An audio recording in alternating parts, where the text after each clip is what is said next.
Hebrew is right to left. Right to left, top to bottom. Yes.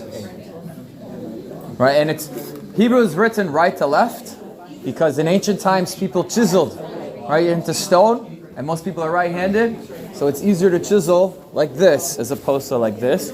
And because most people are right-handed, that's why you also write left to right, because when you're writing with ink, you're going like this. If you wrote like this, right, your pinky or your hand would smudge the ink. Right, so that's why it's left to right. All right, now, so we're going to get started. We are at the visitor center of Tel Megiddo. What is a tel? Right, I've said maybe, and I'm going to say this word a lot. A lot of places are called tel. A tel, right, is an archaeological hill. Right, when ancient people, hunter-gatherers, they wanted to stop being nomadic. They wanted to settle down in one location. Right, there were 4 criteria that a location needed to meet in order for them to say, yes, let's build our city here. All right, let's take a guess. Let's try to figure out what are the 4 things you need in order to build an ancient city. Water, right? So there's a spring here. There's a natural spring, right? So this is the water source of Megiddo. What else do we need? Material. Stone? No. Protection. So for protection, where are you going to build? On a hill, right? Because you want strategic advantage of the invader coming up, right? What else do we need? We have water. We have protection. We need food, right? So we need agricultural land, right? And the last thing, very difficult, right, is trade routes, right? You want to build your city along a trade route, right? Because you're always going to grow more than what you need as a city, and you're always going to want to, trade and get things that you can't, grow naturally here, right? Or exploit, right? So when you have a hill, people say, let's build a city. So you build a town, right? And then somebody like the Egyptians come, right? And Thutmose III, he invades, he destroys your city. Right now, hundreds of years later, 50 years later, people come by, it's like, hey, look, here's a hill, here's some water, agricultural land, trade route, let's build a city. So they build on top of that. Right? And then there's an earthquake, right? Because we live in an earthquake zone. Every 100 years we have a major earthquake. Earthquake gets destroyed, it's a city, right? 50 years, 100 years go by. People say, hey, look, here's a hill, here's some water, agricultural land, trade, let's build a city. Right? And then they build on the ruins of that old city. Then the Babylonians come, or the Assyrians, and they destroy that city. And then people come by like, here's a hill, here's some water, agricultural land, right? Trade route, let's build a city. Right? And one on top of another, it is like a layer cake, right, of human civilization built one on top of another. Right? And so this is what a tel is. Right? In places like here in Megiddo, right, there's more than 25 different layers, right? A strata. Each one of these cards is a different strata, which indicates a new era, right? And or culture that is existing on this hill. Right now, Megiddo was one of the major Canaanite cities. Right? We know this from not just the Bible, but we found the Egyptian foreign archives, right, in a place called Al-Mara. There are Mara texts, and it talks about how many of the Canaanite cities that are specifically talked about in Joshua and other books of the Bible, right, these Canaanite cities, right, were conquered by the Egyptians, and they were fealty to him. Now, Megiddo, like I said, all the cities are built along the trade routes. So we can see here a map, right, of the ancient world, right, of the fertile crescent, right, the beginning of human civilization, right, from the lands of Mesopotamia between the rivers all the way to Egypt. Right now, empires have come and conquered the land from the Egyptians starting in the 15th century, right, all the way to the British in the 20th century. Right now, the reason why you have the Egyptians, the Babylonians, the Assyrians, right, the Greeks, the Persians, everybody wants to conquer the land of Israel, not because we have any natural resources to exploit, because we really don't have any. Right? The reason why they want to conquer the land is because Israel is the land bridge. Right? It's the center of the world. It's the land bridge that connects Africa and Egypt, right, to Asia, right, and Mesopotamia. And if you're traveling from one place to another, you've got to go through the land of Israel. And these Canaanite city-states, they built their cities along this trade route, protecting and also extracting taxes, right, from merchants that are bringing spices, right, along the routes. And Megiddo is built at sort of at a bottleneck area, right? To our south in this direction, there is, in order to get here, you have to go through like a valley or a wadi, it's said in Hebrew, right, or Arabic actually. And when you get out of this valley, right, you have this large bottleneck where you're coming from the valley from the north, you're coming this way to the south, you've got to go through this bottleneck. And so Megiddo, right, would protect and extract from traders, right, this type of taxes. Now, again, the ancient civilizations, they come in to conquer the land because they want to control the trade routes. Because if you control the trade routes, right, you control the money. And if you have the money, you have the power, right? This Tony Montana said in Scarface. All right, so what we're going to do, we're going to go up now to the Tell. All right, we're going to look at some of the ruins, the archaeological excavations, right, that they found since the course of they started digging in Megiddo in the mid-1800s. In fact, this building was the building built by the University of Chicago that came here in 1929. Right, they got like $1 million from Rockefeller to dig at Megiddo.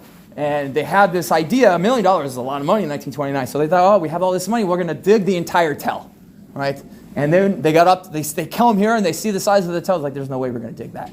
Right? And so they decided to dig in one particular place, and I'll talk about it. But this building was the house of the archaeologists of the University of Chicago team that came and dug here in the 1920s. Let's head up. Now, Megiddo is mentioned in many Egyptian writings. It's mentioned. It's one of these execration texts. That's what they're called, right? You had an Egyptian pharaoh made clay figurines, right? And these clay figurines represented Canaanite city-states, right, and their kings, right? And these are basically Egyptian voodoo dolls, because what the pharaoh would do, he would take this figurine symbolically, right, the figure of the king of Megiddo, and he would smash the figurine on the ground and he'd make a curse, right? And so this is some of the first times we hear about Megiddo and many of the Canaanite city-states, by the way, that's mentioned in the book of Joshua, right, and Genesis and other biblical books. Thutmose III, the pharaoh of Egypt who solidifies Egyptian rule in the land of Israel, comes to Megiddo. He will have his entire campaign will actually be engraved and carved on a relief in the Temple of Karnak, the Egyptian Temple of Karnak, which is the oldest military campaign ever recorded, right? And this was in 1468. It was his conquest of the land. And this begins the Egyptian sphere of influence over the land of Canaan, right? Which continues almost until present day, up until the modern time period, right? Same thing, like, geopolitical spheres of influence are important today, right? This is what the war in Ukraine is about, right? It's what the war in the Middle East, between the Saudis and the Iranians, right? Who has the influence, these kinds of things, right? The more things change, the more they stay the same. And so this is the beginning of Canaanite influence, right? That we'll see multiple times in the Bible. The pathway that we're walking up now is the Israelite path. And right over here is a water reservoir that would collect water, rainwater, right? Put it in a sort of a pool, right? And people that are coming to visit the city on their way up, they want to get a drink, or on their way out, right? They can have access to water. And maybe even people that don't make it into the city before nightfall, right? Because the gates close at night. You can't get in the city. So you basically have to camp out next to the walls. And if you need water, right, you had that.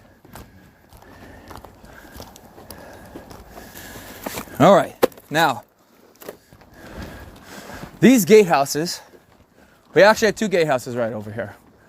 We have the Middle Bronze Age gate, right, so like 2000 BC to 1500 BC. Right, this was the gatehouse. It's Syrian, so we call it a Syrian-style gatehouse. You have 4 chambers on each side, right? The pathway that was down below, that was the Canaanite pathway, right? And they would come in, right? They'd have to, maybe show papers, let them know where they're coming, what goods they have, pay a tax, pay a bribe, depending on the guards or the situation, right? And then they enter into the city. Right, now, as this is below us, right, below where we're standing, that means that this is older than these gates, right? And so this is what we call the Solomonic gates. Some people call it the Solomonic gates, other people call it the Israelite gatehouse. Right, now, Solomon, right, was king after David, and it says in the Bible that he builds up 3 cities. He builds up the city of Gezer, which is in between Tel Aviv and Jerusalem. He builds up the city of Megiddo, and he builds up the city of Chatzor.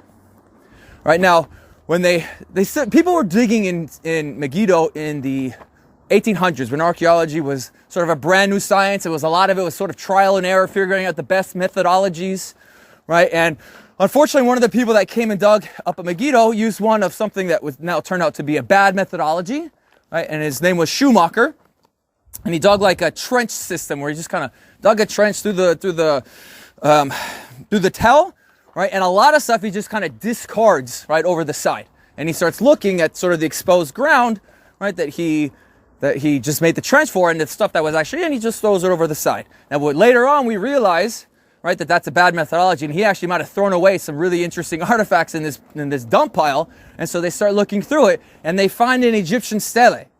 Right now, this Egyptian stele is really important because if we had found it in its correct level, remember, right, every one of these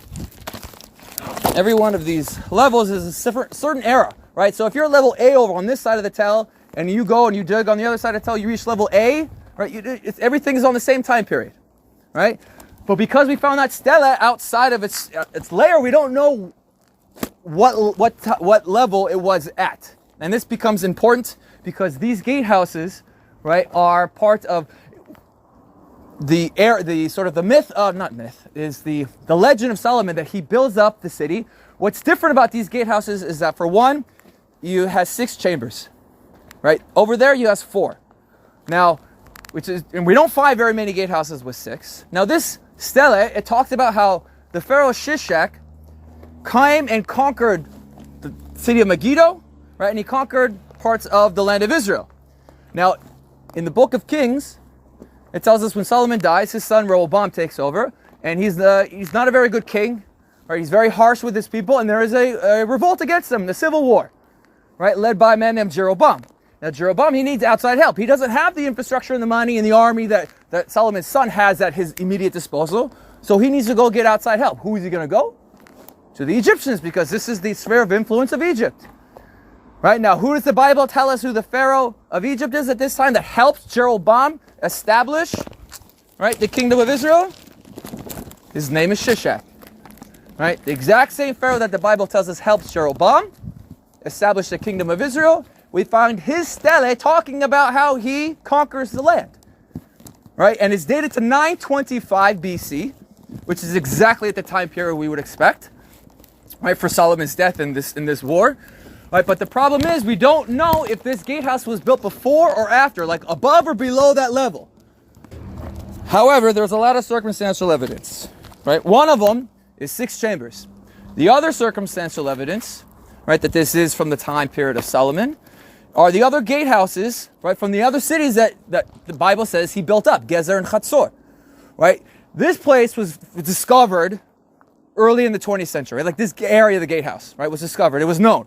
And then when this man, Yigal Yadin, who would also excavate at Masada and be chief of staff of the Israeli army, he's excavating at Chatzor, that other city. Right? And they find the area where the gatehouse would be. They start finding the foundations of these stones. Right? And so he, knowing the dimensions of this gatehouse from Megiddo, he takes like these stakes in the ground, right, and he starts putting them down and putting strings between them, right, going like this, putting stakes, going this way, coming this way, going back this way, okay? Lays it all out, and he says, dig here in between these lines, you're going to find a gatehouse, I guarantee you. And that's exactly what they do, and that's exactly what they find, right? To the same dimensions, right? 6 chambers, right? At about the time period of the Israelites, of the time of Solomon. Now there's a little bit of differences between them, the type of stones they use, field stones or ashlar. Here, these are hewn ashlar stones, or in Chatzor, they're just kind of taking the field rocks and making it part of the gatehouse, right? But you have amazing circumstantial evidence, right, that points to that this could be the Solomon's gatehouses. But at the very least, right, you have an extra biblical artifact from people that are not of the Bible, right, Egyptians, telling the exact same story that the Bible relates to us, giving us the same exact name, right, to the Pharaoh. What he does, right, invading and establishing, right, Egyptian sort of spheres of influence. Right, it's amazing what some of the things that they find here in Israel and here at Megiddo, and this is just the beginning. Any questions? Okay. All right, so let's go through the gatehouse. Right, be sure to bring your passports. This is a reconstruction line. Right, you're going to see this at many different places. Everything below this line right, is how the archaeologists found it. Everything above was reconstructed using the stones that they found by the wayside. They just put it on top.